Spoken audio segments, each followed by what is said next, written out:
Soledades, Carola, hemos vuelto a la ciudad y los viernes tienen estas cosas. Exacto, estamos acostumbrados a la dupla. Sí, igual estamos. esta. Usted tiene a su compañero viejo, lo tiene ahí coordinando en la tarde, va a estar en la tarde. Exacto. Ya lo vi de vaqueritos, comodón. Está suelto de cuerpo hoy. Suelto de cuerpo. Y la mía, no sé, no llegó aún. Usted vio que usted me la usa al mediodía, a veces llega, pobrecita, llega en el apuro. Sí, sí. ¿Qué vamos a hacer? Pero bueno, viernes noticioso, mucha cosa, el incendio de Paysandú, lo del camión en Goes, que fue intenso. Faltan todavía la asunción de algunas autoridades departamentales, vecinales, comunales. Y nosotros vamos por este lado. Mire, Vero Chevalier va a estar con el Fogata Bermúdez. Hay paro, reclaman un convenio, me reclaman mantención del salario. El empleo no se discute, pero reclaman mantención del salario.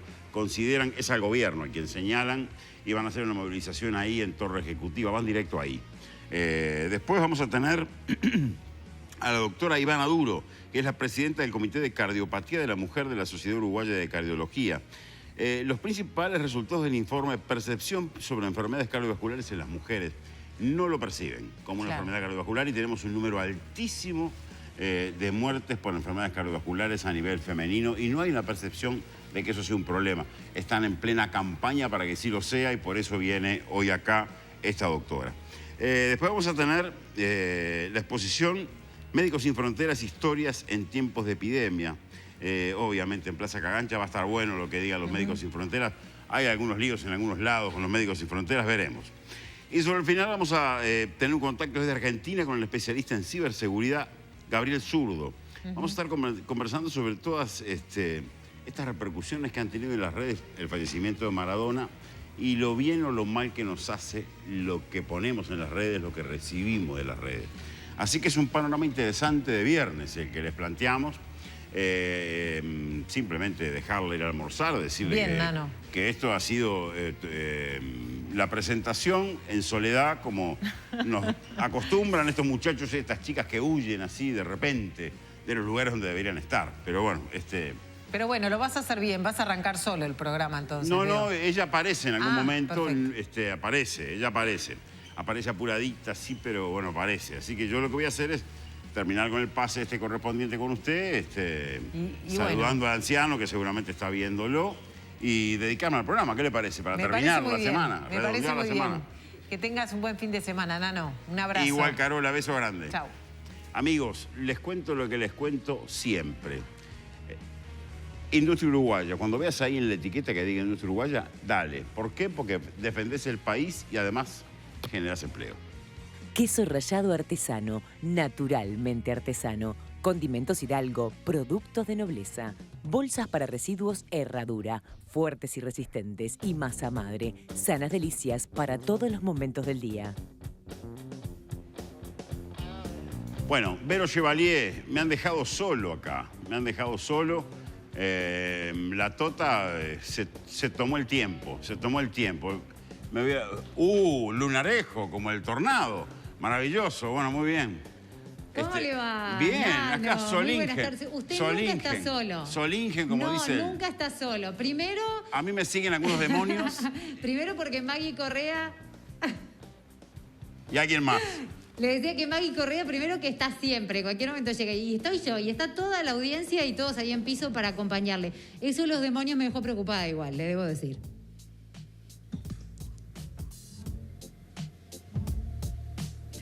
Ahí me escucha Nano Fole, que bueno, se ve que los demonios se lo llevaron a la mesa seguramente y les cuento que nosotros, tal como lo había anunciado Nano hace algunos minutos, estamos en la Federación Uruguaya de la Salud, estamos con su secretario general Jorge Bermúdez, como ustedes lo saben, esta propuesta para el próximo viernes 4 de diciembre, una movilización con un acto en base a la situación que están denunciando en este momento de necesidad de asegurar el empleo, de mantener también el salario y de una negociación que está detenida con respecto a los consejos de salarios. Bienvenido a La Tarde en Casa.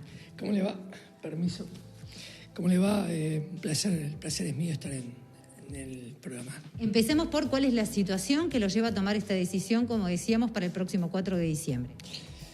El tema central es una negociación colectiva que desde julio se está desarrollando y en donde al día de hoy la misma se ha paralizado y donde no hay ninguna respuesta concreta del Poder Ejecutivo a los elementos centrales que proponemos en la negociación colectiva. Esto es el mantenimiento de los puestos de trabajo en el sector de la salud privada, por el hecho de que hay que impedir que se caigan miles de puestos de trabajo en un momento donde la desocupación en el país está por encima del 12% y plantea seguir aumentando, y porque además la caída de puestos de trabajo en el sector de la salud privada en medio de la pandemia generaría una situación de crisis sanitaria nacional.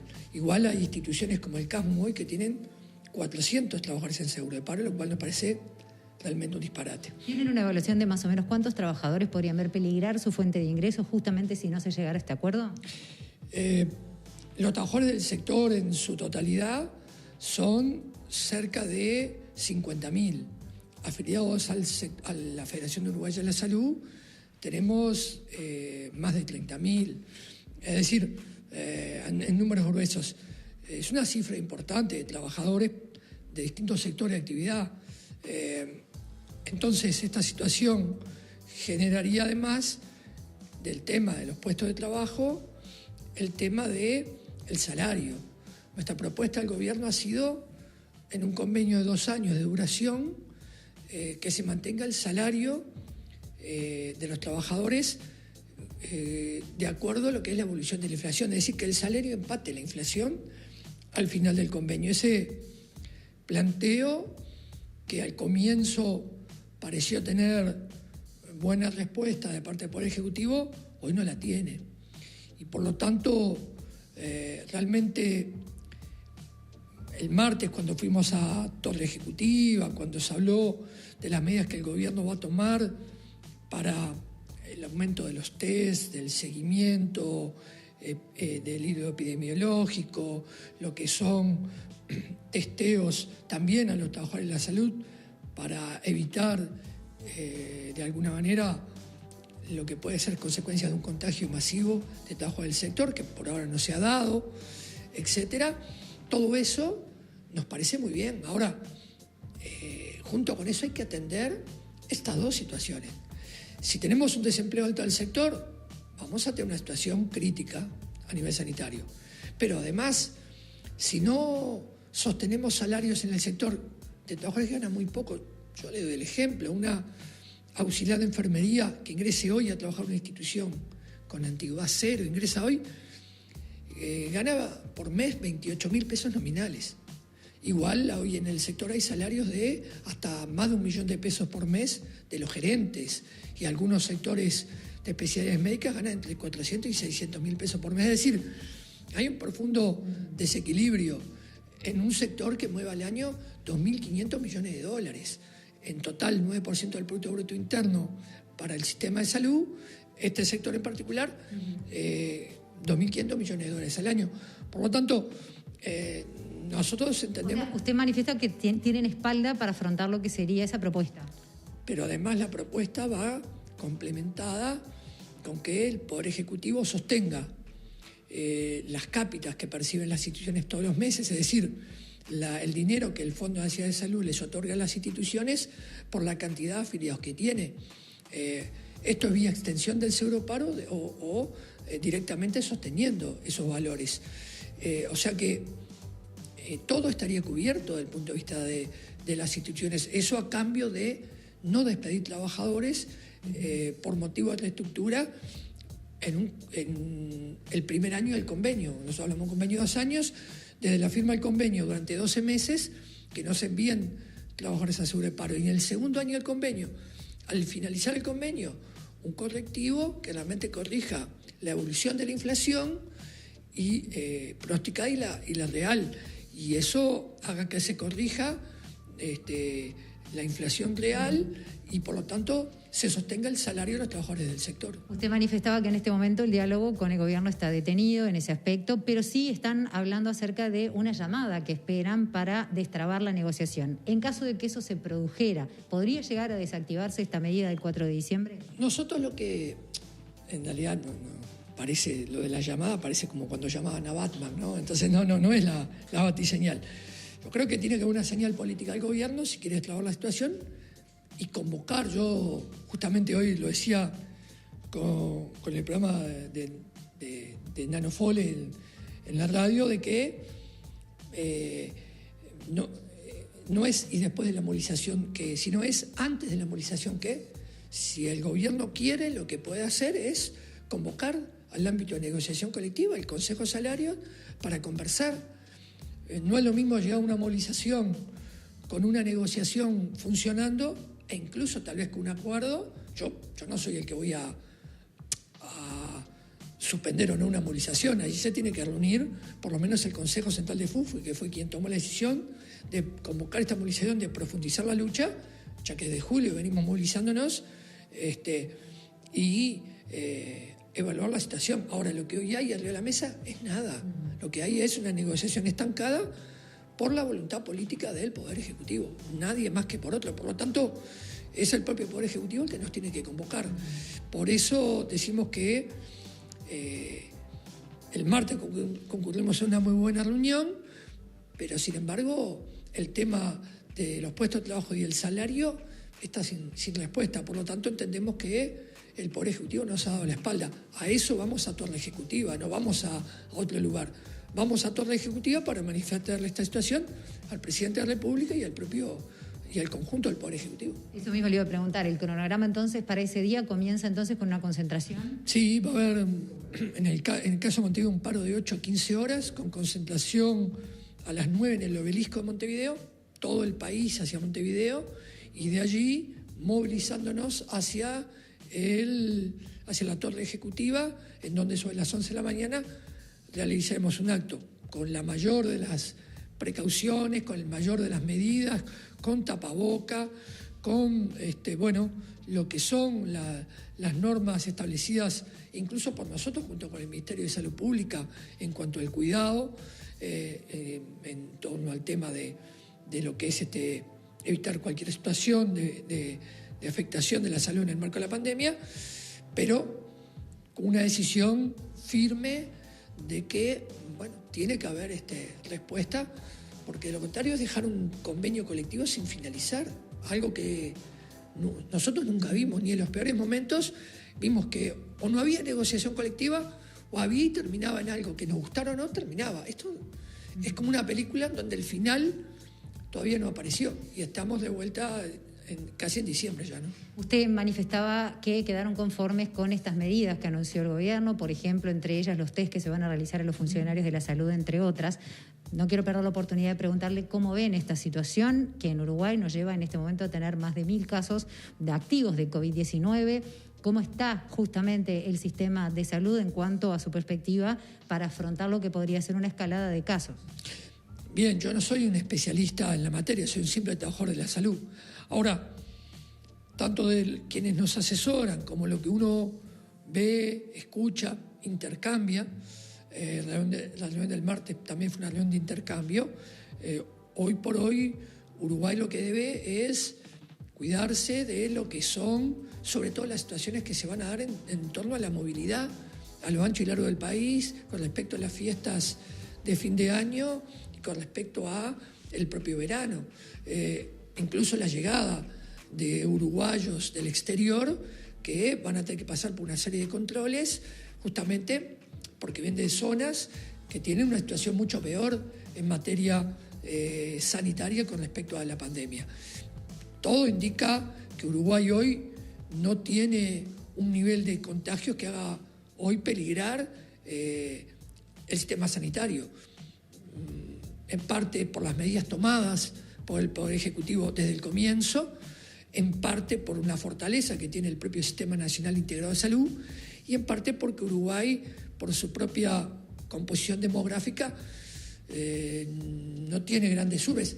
Comparar lo que es Montevideo como urbe o incluso su zona metropolitana, por ejemplo, con Buenos Aires, con la provincia y con la capital federal, no tiene nada que ver. Entonces, esas son situaciones que juegan a favor.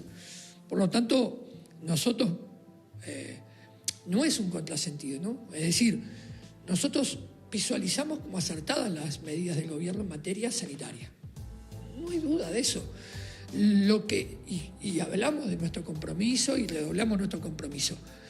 lo que hoy está faltando es que el gobierno no nos haga pagar a los trabajadores el costo de una crisis. Es decir, es muy importante sostener el grado inversor.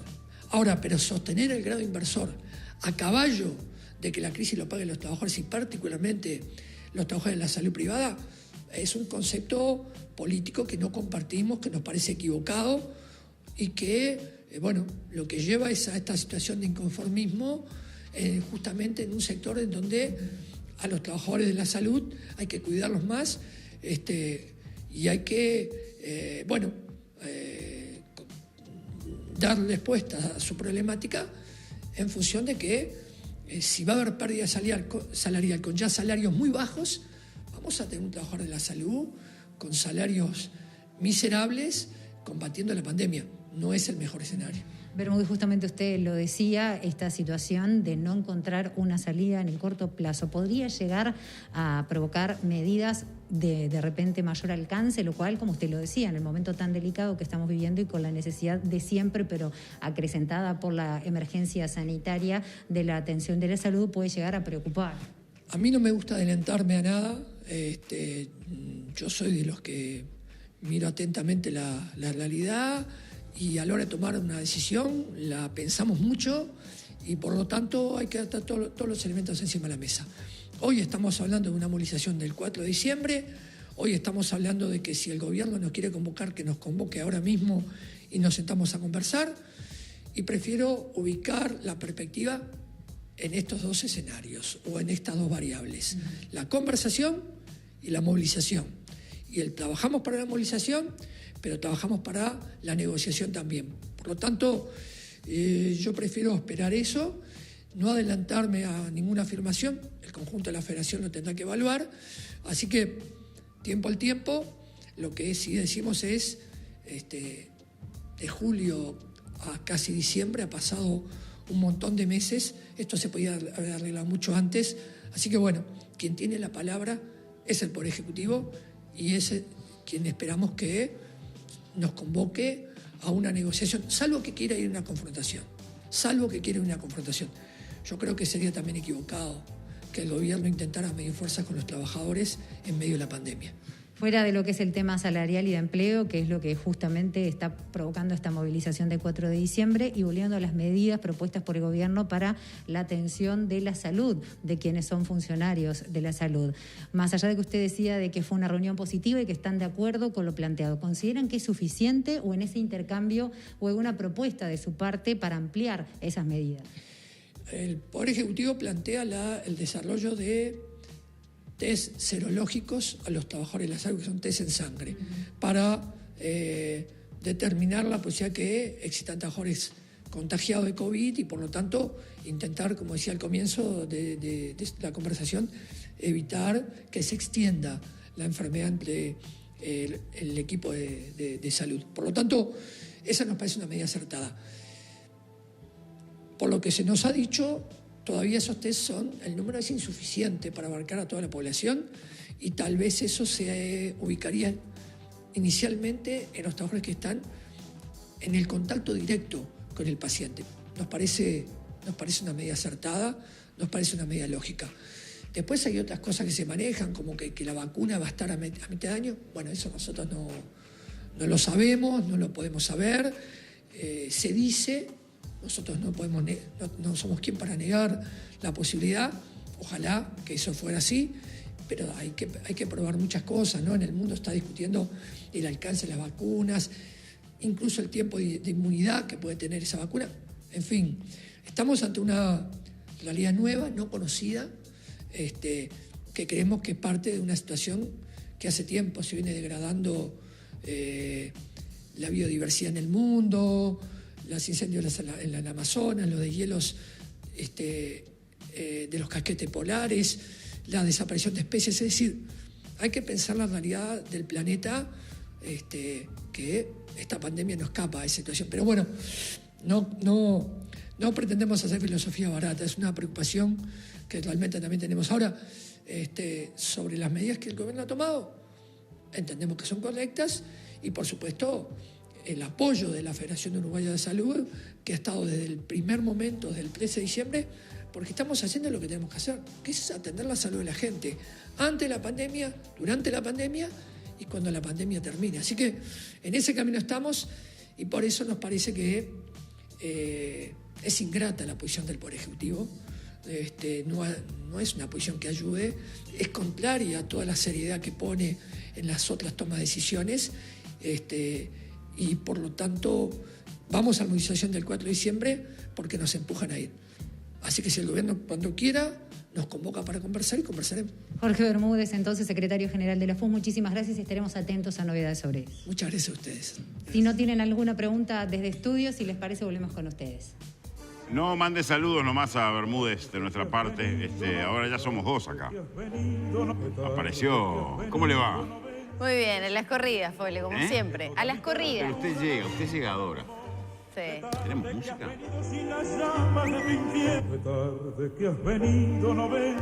Ah, bueno, tiene que ver. No escuchaba bien la letra. Para mí es. No, creo que para mí. Qué tarde que has venido. Qué tarde que has venido. Y yo aquí solito en el arranque. Qué Y maravilla. bueno. Ríase. Me lo Ahí voy a... va, eso. Me lo voy a guardar para el final. Para otros momentos. Va a venir un especialista en redes sociales, el manejo de las redes sociales por este tiempo, así con mucha música. Voy a tomar con humor algunos mensajes que llegan. Obviamente. Obviamente. Siempre con humor. Hay una gran televidente que me bautizó la Tristona. Mire usted. Y yo me lo tomo con mucho humor. Bueno, sí, claro. Pero digo, ahora vamos a tener un especialista para que hable un poco de eso, cómo se manejan hoy por hoy las redes sociales. Me parece que el tema de los delitos informáticos es un aspecto a tener en cuenta también. Hay de todo. El acoso a nivel de... Yo creo que el tema redes sociales es un mundo aparte para tener en cuenta, porque uno desde el anonimato muchas veces puede hacer lo que quiera, con usuarios falsos y demás. Pero también está bueno siempre ponerse en el lugar del otro, que es lo que yo siempre trato de hacer. Ponerme en el lugar del otro. ¿Qué día pudo haber tenido esa persona para escribir eso? ¿No? ¿Cómo lo puede tomar si esa persona estuviera en este lugar? Siempre trato de ser medida con esas cosas. Me parece bien. Así que me parece que, no sé, el analista lo abordará desde un punto más profundo, pero me parece que amerita un poco ese odio, ese resentimiento, esa... ¿no? Que está volcado allá en las redes sociales. No tomo las redes como algo... Por eso digo, es un mundo aparte.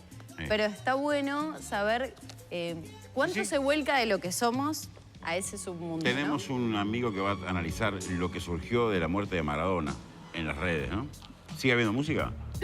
Sí, Roque está con todo hoy. Roque, demuéstrele a los televidentes que no somos tristes, que somos muy divertidos y sobre todo los viernes. ¿Qué hago, Roque? Decime qué hago, Roque. Bueno, tengo algo para decirles a ustedes. Amigos, haceme un poco de silencio, Roque, así les puedo contar a los amigos que Campo Sur tiene productos elaborados con carne fresca y natural, producida en nuestras propias granjas, sin hormonas ni promotores de crecimiento. ¿Esto qué permite? Obtener alimentos de altísima calidad, más sabrosos y sanos, jamones, chorizos, frankfurter, salames, cortes de carne de cerdo premium envasados al vacío y hamburguesas de carne vacuna. Mírelas. Todos nuestros productos son libres de gluten. Elaborar nuestros productos con carne fresca y natural y garantizar el origen de nuestra carne es nuestra diferencia. Campo Sur, de nuestra granja a su mesa. Ya le iba a pegar, le iba a decir que no. Le pedí un grupito para que además no conoce él, porque se cree que conoce él, se maneja. Yo creo que sí conoce. No, no lo conocía. Aguante, Roque. No lo conocía. Lo encontró Steely Dan, se llama el grupo, es un grupo de la década del 70, 78, 80. Excelentes, muy exigentes en la grabación. Los discos que grabaron fueron excelentes. No vamos a ir a una pausa, pero bueno, No nos saluda a los compañeros. Lo que pasa es que estamos con la puerta abierta y se van los compañeros. Y era María Trabal que se iba. Y se olvidó que estaba... Esto es un programa en vivo. Es en vivo y la gente sale y la puerta está abierta. Una cosa más también para que los televidentes entiendan que no estamos locos, que a veces saludamos. También el explíquelo de canal la puerta, ha adoptado todas las medidas. Exacto. Y en pleno invierno nos pasaba lo mismo. Teníamos todo abierto para que circule el aire. Y bueno, y pasan los Pero además, compañeros de todos una persona que saluda, uno no puede seguir hablando y no saludar. No, a veces... Acá están llorando, hay una mujer que llora. Usted sabe que Manduca cuando llora Es Por favor, se tremendo. lo pido. Sí, Por se va favor. como sumiendo así. Vamos a la pausa. Seguimos compartiendo esta tarde en casa y ya la están viendo en imágenes a la doctora Ivana Duro, que es cardióloga, presidenta además del Comité de Cardiopatía de la Mujer de la Sociedad Uruguaya de Cardiología. Buenas tardes, ya vamos a estar ampliando toda esa información sobre la percepción que tienen las mujeres sobre las enfermedades, sobre todo cardiológicas. En un ratito ya lo vamos a contar. Antes les cuento esto, escuchen bien porque es genial. Les llegó Crédito Uruguayo, que es la nueva forma de pedir tu crédito sin papeles. Entrás en creditouruguayo.ui o mandas un WhatsApp al 092 424242 y te puedes llevar 20.000 pesos en 18 cuotas de 1.900 pesos en el mismo momento. Pim, pum, pam, en tu bolsillo. Crédito Uruguayo, ya como le gusta decir al señor Nano Fole. ¿Cómo le va? Usted ya la presentó, Exacto. usted ya introdujo, usted ya está como contenta en la energética otra vez. Así que vayamos directo a nuestra nota. Porque recién hablábamos con la doctora. Creo que ustedes están haciendo esto en los medios de comunicación, no solo por esta encuesta de percepción femenina sobre la muerte cardiovascular, sino para que las autoridades sanitarias tomen esto en alguna medida. Sí, así es.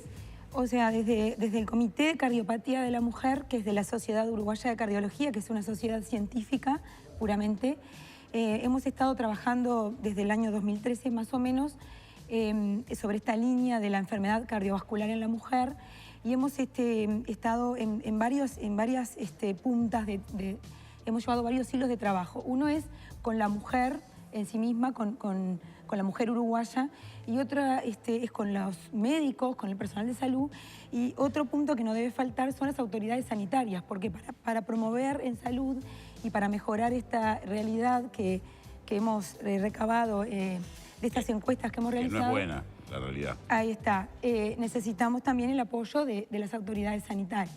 ¿Tiene idea o más allá de que la encuesta que ya no lo diga, pues una encuesta de percepción de la enfermedad cardiovascular, ¿cuántas mujeres se mueren de enfermedades cardiovasculares en Uruguay? ¿Hay un número? Sí, hay un número. El último registro de la Comisión Honoraria para la Salud Cardiovascular dice que la principal causa de mortalidad de las mujeres uruguayas es la enfermedad cardiovascular. ¿Es la principal causa de muerte? Sí. Eso incluye las enfermedades del corazón, propiamente dichas, pero también el accidente cerebrovascular, que viene a ser la primera causa de mortalidad. En los hombres, desde el último registro que se hizo de la Comisión Honoraria a la actualidad, el último es del 2019, esto se puede ver en las páginas de la Comisión Honoraria, los hombres, la mortalidad por enfermedad cardiovascular pasó a ser la segunda causa. Antes era la primera causa tanto en hombre como en mujer. Hoy día, para la mujer continúa siendo la enfermedad cardiovascular la principal causa, pero para el hombre es el cáncer y la segunda es la enfermedad cardiovascular. Estos datos son importantes de analizar porque si estamos hablando de una enfermedad que se puede prevenir, estamos viendo como hubo un impacto en los hombres y ha disminuido la mortalidad, pero la mujer continúa siendo la principal causa de muerte. Es cierto que tiene diferentes interpretaciones según la franja etaria o la edad de las mujeres. Cuando analizamos las mujeres entre 35 y 55 años, la enfermedad cardiovascular es la tercera causa de muerte. Si las analizamos entre los 55 y 75 más o menos pasa a ser la segunda y luego de los 75 años es claramente la primera causa de muerte y como que la vedette o la causa principal es el accidente cerebrovascular. Todas enfermedades que son prevenibles, de ahí la importancia y el agradecer siempre que nos reciben en su programa, la importancia de promover, de visibilizar, de generar conciencia de este problema. De hablar de esto, sin duda. Ya vamos a ir a los datos, pero ¿cuáles son esos factores de riesgo? Porque creo que todo tiene que ver también, porque si una mujer, o por lo menos de las 700 mujeres que ustedes encuestaron, solo el 8% entiende que la principal causa de muerte son las enfermedades cardiovasculares, quiere decir que también, o probablemente no se tomen esos factores de riesgo, no se prevengan este tipo de enfermedades. ¿Tiene que ver esos análisis que ustedes hacen, esos estudios cuando los contraponen? Es muy interesante la pregunta, porque los datos de la encuesta tanto del 2020 como el 2013, porque esto ya es como una segunda edición de esta encuesta, muestran que en general las mujeres conocen los factores de riesgo cardiovascular. Quizá no conocen tanto los factores de riesgo cardiovascular que tienen que ver con lo hormonal y lo femenino específicamente. Pero sí, las mujeres conocen que fumar, la diabetes, la hipertensión, el colesterol, son factores que aumentan el riesgo, pero luego cuando uno le pregunta a ellas de qué se mueren y qué se enferman, hay como una disociación que no asumen que es su principal causa de enfermarse y de morirse. Ahora, el tema hormonal me quedó así como un poco dando Sí, vueltas. yo iba para ahí también. Para no irnos ya con otro tema. Ahí va. Los tradicionales factores de riesgo que más o menos todos conocemos, que son la hipertensión, el sedentarismo, el tabaquismo, el colesterol alto, la diabetes, no sé si me estoy olvidando de alguno, pero son los clásicos que más o menos todos conocemos, se suman las cuestiones más hormonales. Por ejemplo, el haber tenido un estado hipertensivo del embarazo, una preeclampsia, una eclampsia, un bebé pretérmino, un retraso del crecimiento intraútero del bebé, son todos factores que en esa mujer que es joven y que está preocupada por otras cosas, a la larga, con los años, le va a pasar factura porque aumenta, incluso duplica o cuadriplica, según la enfermedad que estemos analizando, el riesgo de enfermedades cardiovasculares. ¿Duplica o cuadruplica? Sí. Y la diabetes, perdón. Nuevo, absolutamente. La diabetes gestacional, por favor también que no me olvide, la hipertensión y la diabetes gestacional. El estrés es un factor de riesgo que tiene más impacto en la mujer también. O sea, el estrés está como un común denominador, pero tiene mayor impacto en la mujer como un factor de riesgo más típico femenino a la hora de tener un infarto o un evento cardiovascular. Interesante. Sí, es que lo hemos hablado muchas veces, Nano, el tema del buen descanso, de las corridas para arriba y para abajo. A veces nos pasa en nuestra misma vorágine del trabajo, trabajamos muchas horas, vamos de un lado a otro, comemos arriba de los autos y capaz que en el mismo momento o en los años que siguen no nos damos cuenta. Exacto. Pero eso va a incidir en algún punto de la vida de esas mujeres. Va a incidir. De los hombres también, pero las mujeres particularmente. Sí, estamos hablando de las mujeres, así que sí. Y el descanso también se asocia, las pocas horas de sueño se asocian a más eventos a largo plazo. Es así. La encuesta esta muestra que, un poco para los que no han escuchado hablar, son 700 mujeres uruguayas que se encuestaron vía web, por plataformas autoajustables para celular, con PC, iPad, lo que fuera, a mujeres entre 20 y 70 años. Las que tienen más claro este problema son las mayores. Quizá eso tenga que ver porque a mayor edad uno va teniendo más contacto con la enfermedad y con los médicos. Y las jóvenes, es lo que nos preocupa, son las que más desconocen el problema. O sea, el día que se den cuenta es un poco tarde, dice usted. Exacto. Entonces siempre hacemos hincapié que estas son enfermedades prevenibles, que podemos actuar desde la juventud, más aún desde la infancia. Entonces, por eso la importancia de que la mujer sea consciente y visibilice eso, no como un problema, bueno, hoy para qué me voy a preocupar del infarto si tengo 30 años y esto me va a pasar a los 70 o a los 60. Bueno, porque hoy puedo prevenir lo que me va a pasar mañana y a veces no es solo vivir o morir, sino la calidad de vida. Recordemos que 1 de cada 3 infartos en Uruguay, son datos nacionales, que también se recabaron en la Sociedad Uruguaya de Cardiología, se dan en mujeres. La edad promedio de las mujeres que tienen un infarto de miocardio son 68 años. No son mujeres tan añosas, son mujeres que muchas están plenamente activas. En actividad, claro. Exactamente. El ACV se ve un poco más tarde, en el entorno de los 75 años, pero nadie quiere tener un ACV ni un infarto a los 70 años en el siglo que estamos, en el mundo que vivimos y en el siglo que vivimos. Así que el tema de la concientización es muy importante desde temprana edad en la mujer y es donde debemos actuar y por eso este tipo de invitación es muy bienvenida siempre porque nos sirve para difundir esta realidad. ¿Qué otro tipo de actividades, pensando en la difusión, tienen planificado ustedes? Bueno, ¿Una campaña, algo dirigido a las mujeres jóvenes, por ejemplo? Un estrato de las mujeres a quienes decirles algo y buscar una campaña específica. Está bueno eso y da para mucho hablar. nosotros desde que estamos trabajando en este comité científico hemos hecho muchas acciones. Algo muy importante es que logramos, en conjunto con la bancada bicameral femenina, con el apoyo de las senadoras y diputadas, en el año 2019 se promulgó la ley, se aprueba este año, la ley del Día de la Concientización de la Salud Cardiovascular en la Mujer, que es el 9 de marzo. Eso ya tiene un impacto importante porque se sabe que en general los días D llevan a una promoción, tanto a nivel televisión, medios, redes sociales. Sí, es una explosión, Ahí una está, lluvia. Ahí sí. está. Pero eso nosotros necesitamos que tenga un apoyo de las instituciones, de las autoridades sanitarias. Volvemos al principio. Volvemos al principio, para que inciten a las instituciones, a los prestadores de salud, a que se sumen y generen acciones para difundir esto. Hay muchas más formas de difundir. Por ejemplo, de la encuesta última vimos que hubo un cambio en la forma en que las mujeres se informan del problema. En el año 2013, que fue una encuesta más chica de 300 montevideanas, las mujeres fundamentalmente como un 45% contestaban que se informaban en la televisión. Pero hay un gran cambio para este año que pasa a ser las redes sociales el principal medio en el cual las mujeres han recibido información del tema, tanto de lo de la prevención, los factores de riesgo y de características de la enfermedad en sí. Me pregunta acá una inquieta productora, que seguramente se siente identificada, seguramente. Las mujeres, ¿tenemos que ir al cardiólogo? Bueno, las mujeres primero tenemos que conocer los factores de riesgo cardiovascular y chequeárnoslo. No siempre necesita que tengamos que ir al cardiólogo. Eso depende de la edad y de los factores de riesgo. Por ejemplo, en el primer nivel de asistencia... ¿Tú tuviste en tu embarazo alguna circunstancia como la que vos mencionaste? Buenísima la pregunta. ¿Para ir al cardiólogo? Otra línea de trabajo, porque son muchas cosas que se han ido trabajando, ha sido el trabajo interdisciplinario.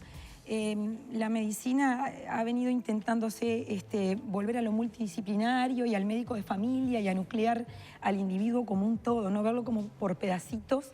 Eso está bueno, pero capaz que acá podríamos hacer un poco más. Nosotros hemos trabajado con los neurólogos, por lo que es el ACV, y con los ginecólogos para incitar a los colegas ginecólogos que en esa consulta, de hecho la mujer al que más consulta es al ginecólogo, esto surge de estas encuestas que hemos hecho, claro, no al cardiólogo ni al médico general, para que los ginecólogos se puedan generar ciertos protocolos o forma de captar ya los factores de riesgo en la mujer joven, en los controles ginecológicos y en la embarazada. Y si ahí se identifica un factor de riesgo, derivarla oportunamente a quien corresponda, que puede ser, si es una diabetes, al especialista, una hipertensión, al cardiólogo, según el hallazgo. No siempre tiene que ser el cardiólogo el que identifique estos problemas. El médico de familia, el médico de primer nivel de atención, conoce muy bien el tema y comienza todo ahí. Ivana, de la mano de lo que pregunta Nano, los médicos, o cuando uno va a hacerse un chequeo y demás, ¿el médico general debería en algún momento a esas mujeres jóvenes también recomendarle ir al cardiólogo a hacerse un control de vez en cuando o a partir de qué edad? Digo, sobre todo para prevenir este tipo de situaciones, ¿o la paciente debería solicitarle al médico eso? Ambos, pero el médico, por supuesto. ¿Y se da eso? En lo que es este cuestionario que hicimos, las mujeres no es en el consultorio donde más se informan del problema y no es tampoco allí donde reciben la mayor información sobre los factores de riesgo y los síntomas, que es otro tema importante, porque es conocer los factores de riesgo, identificarlos, tratarlos y a su vez los síntomas de la enfermedad. Sí, deberían recibir consejo, porque si estamos hablando que es uno de los principales flagelos de la salud en general, no solo de las mujeres, sí deberían recibir consejo en el consultorio. Nano, van llegando preguntas de los televidentes y sé que las estábamos repasando cada uno en sus teléfonos. Te leo algunas. Quiero expresar algo a la doctora Duro. ¿Es Duro o Duro? Duro. Duro, muy bien. Doctora Duro. Soy paciente cardíaca de Las Piedras. Quise hacer conjuntamente con mi equipo médico de CRAMI, Medicina Preventiva Cardíaca y el Fondo Nacional de Recursos. Como era moderada a grave la patología de isquemia posterior izquierda, no autorizó el cateterismo. Me hicieron todo en mi mutualista, ergometría, centellograma, ecocardiograma con estrés, me da todo positivo a la isquemia y el Fondo Nacional de Recursos no lo autoriza porque dicen debería ser más grave o hacer el cateterismo. ¿Qué responde la doctora a eso? Tengo 51 años y herencia genética por ambos padres. ¿Por qué no es obligatorio un electrocardiograma para carnet de salud? Buenas tardes. Bueno, te la dejo ahí porque si no te voy a... Sí, da para hablar mucho. Bueno, eso habría que ver el médico tratante, el cardiólogo tratante enterado de esta situación. Ya entramos como en un tema diferente que son las coberturas de los procedimientos cardiológicos invasivos, que no es el foco de la entrevista, pero le vamos a contestar. Su cardiólogo o cardióloga tiene la posibilidad de, digamos, discutir con los especialistas del Fondo Nacional de Recursos, enviar notas o discutirlo personalmente para que sea revalorada la situación. Es cierto que a nivel o sea, no solamente a nivel nacional, pero hay encuestas, hay datos a nivel internacional de que los profesionales de la salud también tienen una percepción diferente de la salud cardiovascular en la mujer. Las mujeres son menos derivadas a estudios invasivos. En Uruguay hay datos de este estudio que yo les mencionaba hoy de infartos. Se hace diagnóstico, la mujer consulta más tarde, se hace diagnósticos, se demora más tiempo en hacer el diagnóstico de infarto, por ejemplo, para hablar del infarto. Se realizan menos tratamientos invasivos. ¿Por qué? Bueno, habrá que analizar, o sea, habrá que analizarlo en conjunto los especialistas y con las autoridades sanitarias correspondientes a qué se debe eso. Cuánto es por simplemente que la mujer demora en consultar, pero luego que la mujer consulta, todo lo que deviene es responsabilidad del sistema asistencial. Sí, gente que ya hace 6 meses consultó, la doctora lo va a llamar y nunca más lo llamó. No, pero acá hablan hasta incluso de fallecimientos de sus hijas o de su hija. En general... Porque no se mandaron a hacer estudios a tiempo, según señala esta televidente. Bueno, hay datos de que hay una percepción también menor, por eso también hay que convocar a los médicos en todo este tema. La percepción del dolor, las características de los síntomas son percibidas diferentes. Es más, nos estamos planteando hacer una encuesta de percepción a nivel del personal de salud para este tema. En otro momento desde el Comité de Cardiopatía de la Mujer. Si bien las mujeres tienen síntomas que no son los tradicionales, la mayoría de las mujeres va a tener un dolor de pecho de la cintura para arriba, en la mandíbula, en los hombros, en los brazos, igual que los hombres. Y frente a la misma presentación hay diferencias en cómo se interpreta ese dolor. Eso lleva... ¿Cómo la persona lo interpreta o el médico? Cómo lo interpreta. En hombres y en mujeres, sí. Distinto ¿Y a qué se lo debe percibe. eso? Usted que es médico. Bueno, ahí ya entramos en otro tema que podremos entrar también en lo que es el género femenino, que excede la enfermedad cardiovascular. Sin duda esto que hay que encararlo de una perspectiva de género, ¿verdad? No soy la especialista de eso, pero los invito a analizar el tema. Nosotros en pocos días vamos a tener una actividad, un simposio dentro del Congreso Uruguayo de Cardiología, que los invitamos a participar, a que tomen nota allí, que vamos a presentar esta encuesta. Hemos convocado al Ministerio de Salud Pública, algún representante del Ministerio, y también va a estar la licenciada Moyano, para analizar un poco los datos de esta encuesta desde esa perspectiva social y desde la perspectiva de género que no debe faltar para analizar estos datos.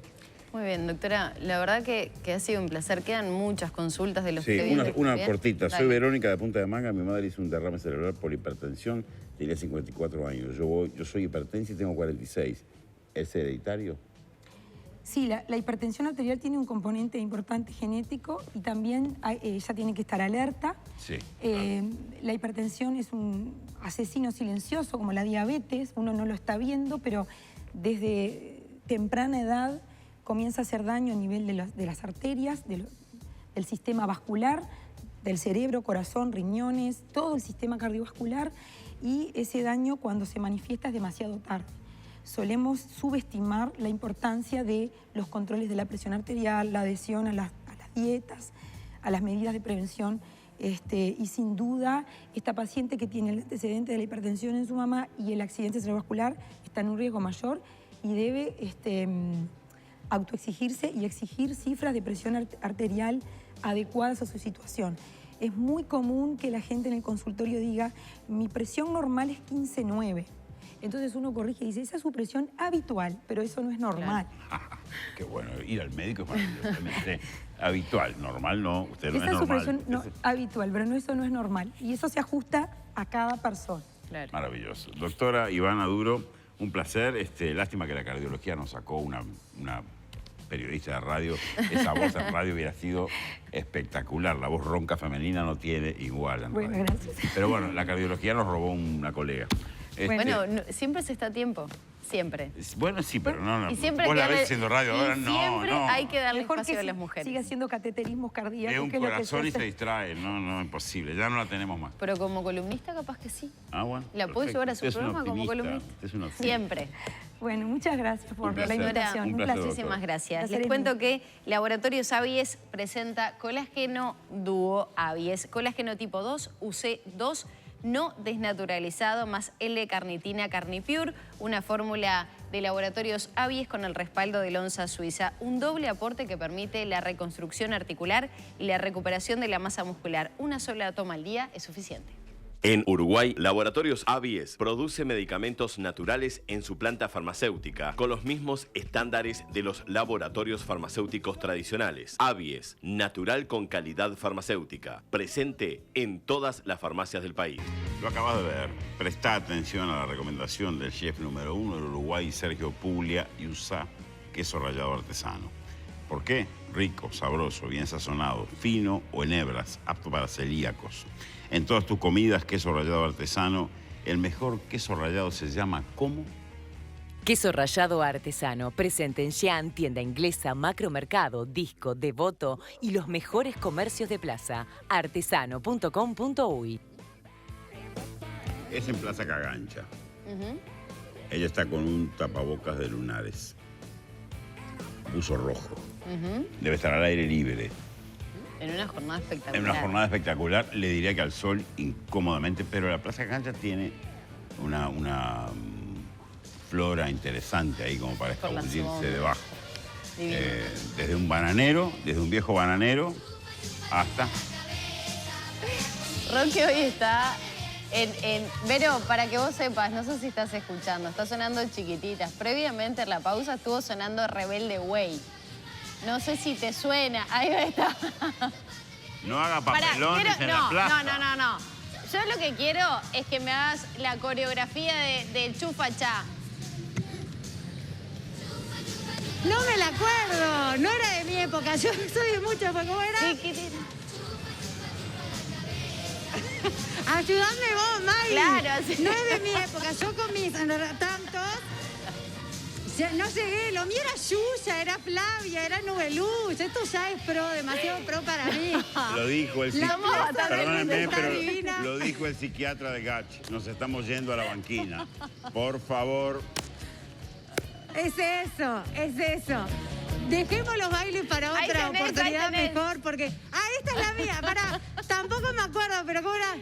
Un pasito para el frente, un pasito para atrás. Están los médicos sin fronteras. Están los médicos sin fronteras ahí, por favor. Pero tengo un Para dato, que me pará. atiendan. Pero Va a tengo ser un dato necesario. importante que se está manejando en redes a esta hora. Vos tenías planes para esta noche, ¿no? A ver, Uno seguro. ¿Ibas al básquetbol? No, sí, a verlo. seguro. No, no vas. No puedo ir, lo tengo que ver. Porque se está manejando la suspensión del partido con Nacional. No, ¿por qué? Hay un Aparentemente, positivo. Sí. Hay un positivo ahí. En el No. plantel tricolor. Sí. O sea, no bailo más. No. Bueno, ojalá por la salud de todos que no sea y según me están haciendo bullying acá. Claro, Les digo que me están obvio, haciendo obvio que te por van a el hacer baile. bullying. Es lo único que voy a decir. Bueno, ojalá no sea nada, estaremos a la expectativa. Y les quiero decir que me da vergüenza por los Médicos Sin Fronteras que tengo acá. Terrible este papel, pero creo que es más joven y yo y todo. ¿Vos sabés bailar chufa chufa de chiquitita? Por supuesto, claro que ¿Cómo es la coreografía, te acordás? Me mata. no la sé hacer, recuerdo bailarla. Ah, sí, viste, es que esa es la ventaja. Es más chica que yo, pero disimulamos por ese lado y poniendo la alegría, ¿no? Tratando de hacer eso. También con respecto a la movida que están haciendo ustedes, Valentina, un gusto saludarte, de recaudación de fondos de Médicos Sin Fronteras, que justamente ha elegido la Plaza Cagancha para hacer una movida muy especial. Contanos de qué se trata. Bueno, la muestra, ya que estamos ahora viviendo esta pandemia en Uruguay y en todo el mundo, queremos mostrar que conozcan un poco más otros países que viven otras epidemias a lo largo del tiempo. Por eso contamos 6 historias de personas que viven de diferentes países, como puede ser República Centroafricana, República Democrática del Congo, Ucrania, India, que sobrevivieron a otras epidemias como puede ser tuberculosis, malaria, sarampión, ébola. Y bueno, la idea es esa, es que quienes vengan a ver la muestra tengan un momento de conocimiento, de conexión, reflexión y de empatía para con estas poblaciones más vulnerables que a veces parecen tan lejanas y que viven contextos diferentes a nosotros, pero hoy estamos todos viviendo una pandemia y en la situación de ellos además se les suma estas otras epidemias que viven hace mucho tiempo y con sistemas de salud mucho más frágiles o que directamente no funcionan. Claro, eso que estás diciendo es clave, porque uno a veces no piensa que hay situaciones que ya en realidad estaban muy complicadas, sin emergencia sanitaria por COVID-19, lo que puede llegar a ser el impacto justamente en esas poblaciones que ya son de riesgo. Exacto, sí, eso mismo, que esta pandemia de COVID empeora toda la situación. Médicos Sin Fronteras tuvo que adaptar todos sus proyectos en los que ya estábamos trabajando. A veces el distanciamiento en algunas poblaciones se hace más difíciles. A veces como los recursos están destinados más a esta pandemia, puede haber que haya campañas de vacunación, por ejemplo, de sarampión que quedaron canceladas o atrasadas y todo eso, bueno, claro que empeora todas las situaciones de estas poblaciones. La clave es también brindar información sobre estas situaciones para tomar conciencia de realidades que quizás para nosotros sean totalmente alejadas. ¿Cuál ha sido la receptividad de las personas? Vemos por acá que se acercan, que miren, que lean. La gente la verdad que se acerca mucho, también recibimos llamadas, recibimos muchos correos electrónicos consultando. También tenemos gente, muchas veces los chicos de Diálogo Directo están acá, entonces también les cuentan más sobre lo que es Médicos Sin Fronteras y estas situaciones. Mucha gente genera mucha empatía también y se asocian para colaborar con nosotros de manera mensual y que podamos estar en los proyectos en donde estamos. Y justamente es el fin último, conseguir fondos para seguir haciendo el trabajo. Para aquellos que no lo conocen, ¿qué es lo que hace Médicos Sin Fronteras? Bueno, nosotros Médicos Sin Fronteras es una organización médico-humanitaria internacional que asistimos a poblaciones más vulnerables, dadas por catástrofes naturales, hambrunas, epidemias o conflictos armados. Y bueno, estamos ahí donde nadie más está. Somos de emergencia, estamos dentro de las primeras 48 horas en el lugar donde tenemos que estar. Bueno, eso es. Para hacer ese trabajo justamente se necesitan fondos que provienen de aquellos que solidariamente colaboran. ¿Cuáles son las formas de hacerlo? Exacto. El 96% de nuestros ingresos vienen de personas como nosotros, que colaboran con nosotros de manera mensual. En Uruguay ya somos más de 14.200 socios. Y para asociarse pueden llamar al 2929-2121 o por nuestra página web, que es msf.org.uy. Y yo acá estoy preparando mi celular porque esta muestra termina con esta posibilidad. ¿Cuál es tu historia en esta pandemia que nos afecta a todas las personas del mundo? Así que venite, Evita, que nos vamos a sacar esta selfie para subirla también a las redes del programa, que todos formamos parte y puede hacer la diferencia. Ahí nos ven. Esta foto va para las redes. Muchísimas gracias. Muchas gracias a ustedes. Y todos invitados entonces a venir, a formar parte, a informarse y por qué no también a colaborar mensualmente para que esta obra siga siendo posible. Volvemos con ustedes. Pará. No me dejaron. Yo quería que bailara chufa-chufa. Las dos bailando. Me da vergüenza. Porque las dos bailando en la plaza hubiera sido no. maravilloso. ¿Y usted qué podría bailar de suerte? No, yo no es mi área de mejor desempeño. ¿No sería un talento uruguayo? Gané un concurso de baile una vez. ¿En serio? Sí. Ay, pero por favor, quiero saber sobre eso. Cuéntemelo. Por mover la cabeza, en la época que se movía la cabeza. Tenía el pelo largo, me imagino. Sus padres recién estaban haciendo noviazgo en esa época. ¿me entiendes? Sus padres quizás no se conocían 3. todavía. ¿Está? Sí, y gané un concurso de baile que me llamó poderosamente la atención, pero no tengo el swing del bailarín. ¿Y qué música era? ¿Rock? Rock and roll. Siempre rock and roll. ¿Entregaban premios por rockear? No, el premio era alguna sabandijeada gratis. No había premio. Yo voy a contar una anécdota, ya que estamos en este plan. A ver, ponga música, Roque, póngale música. Para que Ahora, desde muy chiquita era descarada. Y estábamos en San Gregorio de Polanco, en Tacuarembó con mis padres. Verano. ¿Edad? Planeábamos ahí. Edad. 8, 7, 8. Pequeñuela. Chiquita. Pero yo en ese momento no tenía vergüenza de nada. ¿Qué hice? Había, imagínense, el interior, los festivales, ¿no? Conozco a Gregorio, sí. Divino, de que tiene todas las casas pintadas. Bueno, y era la época del auge de la Macarena. Y yo quise demostrar mi talento. Y mi padre me decía, ¿estás segura? Me mandé para arriba del escenario a bailar la Macarena. Te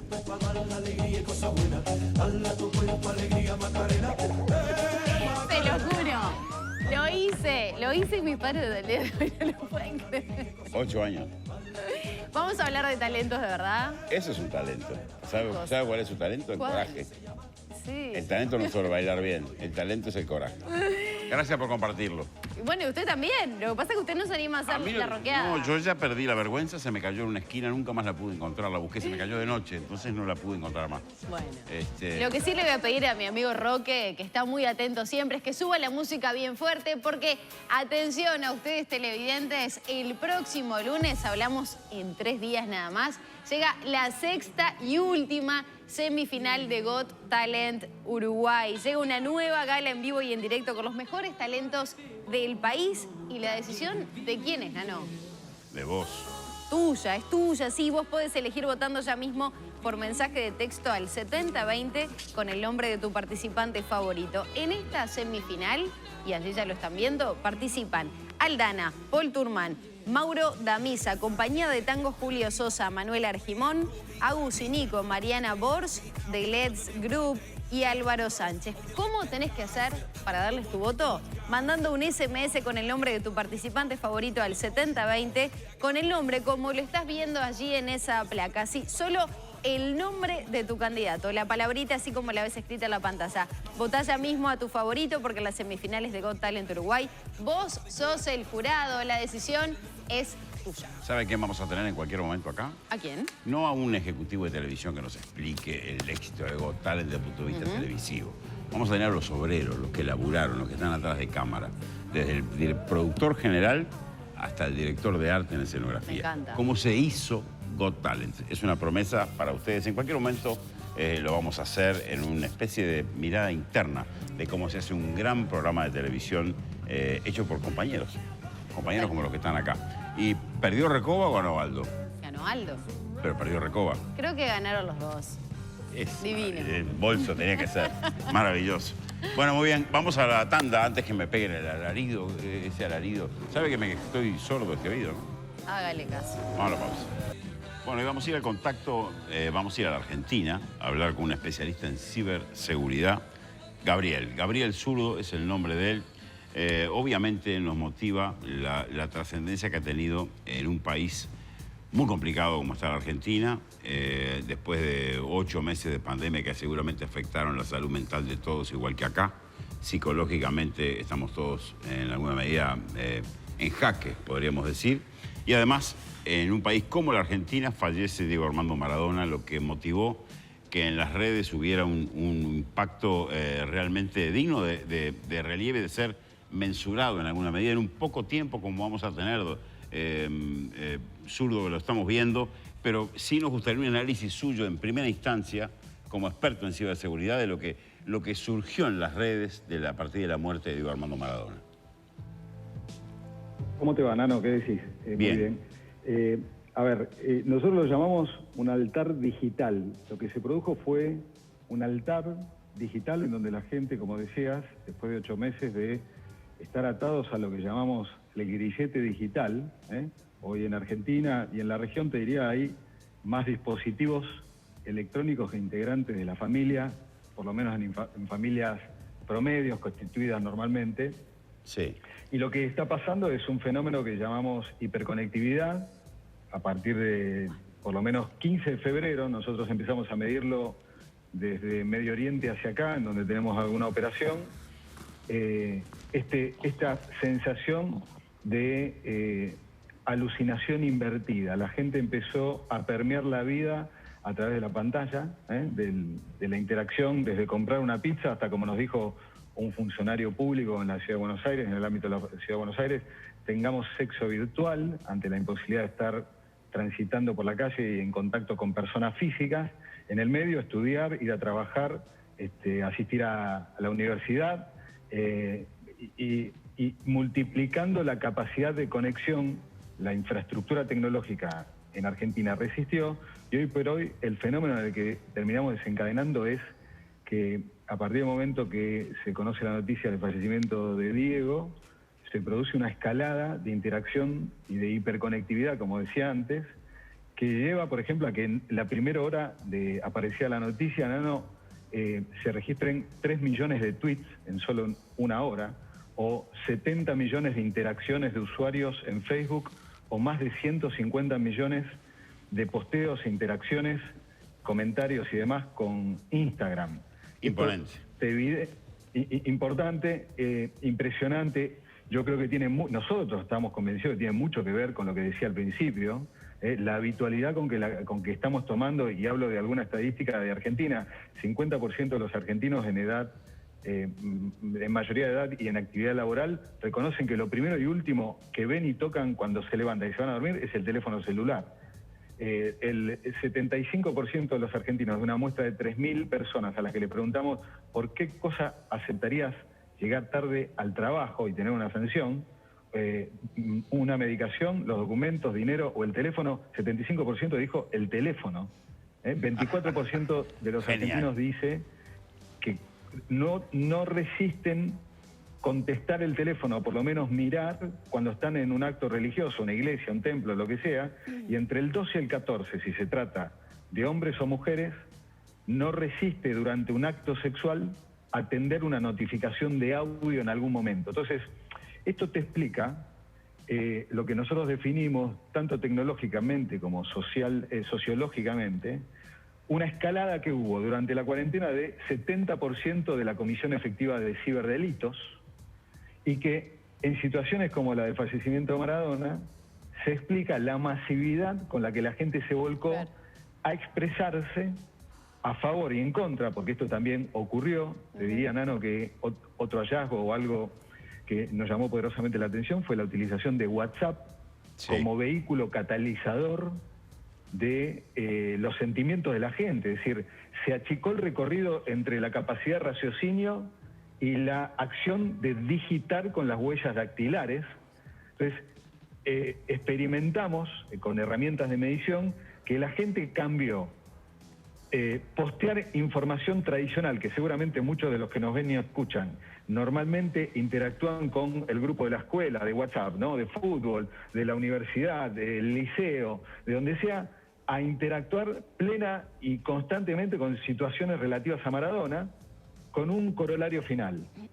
La tecnología no tiene sentimiento por ahora, hoy no se puede expresar. Y hubo muchísima gente que en secuencia mecánica empezó a desconectarse de los grupos, diciendo, salió del grupo X, el que sea, a partir de que, por ejemplo, se empezó a viralizar la foto, lamentable foto, de los empleados de la funeraria con el féretro abierto. Terrible foto. De Diego. Gabriel, nos quedan 4 minutos nada más. Te saluda Magdalena por acá. En realidad queremos también abordar un poco la temática de las estafas y el cuento del tío, como se lo conoce acá y seguramente también ayer la vecina Orilla. ¿Qué cosas tenemos que tener en cuenta en estos momentos donde usamos muchísimo la tecnología, donde seguramente, a diferencia de Uruguay y en Argentina, han tenido que quedarse mucho más en sus hogares? ¿A qué aspectos tenemos que prestarle atención y qué datos son fundamentales que no brindemos? ¿Cómo te va, Magdalena? A ver, primero y antes que nada, ya no interesa si estás en Uruguay, en Argentina o en dónde. Esto es un delito transnacional. En la experiencia que tenemos nosotros los últimos 20 años analizando y haciendo evaluaciones forense, práctica forense digital, los delincuentes pueden estar en Carrasco, en Kuala Lumpur o en José León Suárez en la provincia de Buenos Aires. No interesa. En segundo lugar, ya no se trata más de lobos solitarios, no es la situación típica que tenía el vulgo, la gente creía que era un adolescente de anteojitos con cara de nerd que mientras los papás dormían cometía alguna tropelía. Son estructuras mafiosas organizadas que ya tienen carácter de industria. Es decir, antes de la pandemia, el World Economic Forum determinaba que el costo por el daño del ciberdelito iba a escalar a 6.000 millones de dólares. Post pandemia, ese número subió a entre 10.000 y 12.000 millones de dólares, solo el costo por el daño y la reparación. Medidas concretas pueden tener antivirus y antimalware, necesitamos tenerlos. Si no lo actualizan es lo mismo que nada. Ejerciten, Magdalena, el escepticismo. La gente por defecto, igual que hablaba antes de la pulsión tecnológica, fue convencida de que todo lo que pasa por acá es verdad. Dan fe y crédito que a todo lo que pasa por acá es verdad. Entonces, cuando reciban una propuesta de ganate un viaje o estas campeones contestando cuál es el día de la bandera y de qué color el sol de la bandera uruguaya, y pongan, y además pone tu usuario, tu password, tu número de tarjeta de crédito, la fecha de vencimiento del código de seguridad, no es verdad. La defraudación tecnológica se apoya en una mesa que tiene 4 patas, 3 perfectas y una imperfecta. Las 3 perfectas son, grábense esto, suplantación de identidad, anonimato, dificultad de atar la cara física con el avatar digital. Y la 4ª pata, la más complicada, la imperfecta, es el factor humano. En la mayoría de las acciones que nosotros evaluamos, la metida de dedo equivocada de un humano es lo que facilita en gran medida la comisión de un delito. Brillante. Seguramente debe ser docente porque completaste en los minutos que teníamos una excelente explicación. Así que te agradecemos enormemente, Gabriel. Nos has llenado de terror, pero nos has puesto en el lugar que corresponde. Claro, así pero que, está bien. No, está bien, es lo que dije, el lugar que corresponde. Tenerle miedo a un aparatito que evidentemente todos tenemos y que la pandemia nos ha llevado a singularizar como elemento de comunicación y sigue siendo un error. Lo era antes y lo es aún hoy en pandemia. Así que, Gabriel Zurdo, especialista en ciberseguridad, nos volveremos a comunicar seguramente porque yo quedé prendido con tu manera de explicar. Muchas gracias y que tengas buen día. Un placer, Nano, cuando quieran. Gracias a ustedes. Muy amable. Bueno, me quedé con las 4 patas. Interesante. No, yo me quedé con muchas ganas de más preguntas, sobre todo sí, de las no, pero yo le ciberestafas. dije, lo vamos a llamar de nuevo. Quedamos comprometidos. Lo vamos a llamar de nuevo, me parece. La producción, les digo ya, vamos a tener un día, un largo Zoom. Un Zoom extenso. Importante además en esta época. Tal vez cuando empezó allá por marzo, abril, esta pandemia del COVID, sobre todo en nuestro país, la interacción, la cantidad... La cifra de posteos en la primera hora de muerte de Maradona. Impresionante. 3 millones dijo, ¿no? Mete miedo. Bueno, me dicen acá que mi tiempo se terminó. Yo espero que así suceda el día que yo me tenga que ir de este planeta, que sea una voz tan amable que me diga, Nano, su tiempo terminó. Por favor. Porque Manduca tiene una dulzura para decirme... Ahora. Manduca tiene una dulzura para decirme, su tiempo terminó. Nos tenemos que ir, es viernes. Es viernes. Disfrute, descanse. Es un día estupendo, un atardecer brutal. Si usted puede salir, salga. Yo me tengo que quedar acá. Y a cuidarse mucho. A cuidarse mucho. Que siguen explotando los casos de COVID en nuestro país. Mantengamos las distancias, usemos el tapaboca, lavémonos las manos habitualmente y cuidemos a los otros, que eso es fundamental. Ya tuvimos de nuevo más de 100 casos, 1000 activos. A cuidarse, disfrutar, pero con responsabilidad. Y buen descanso, buen disfrute, buen fin de semana para todos. Domani.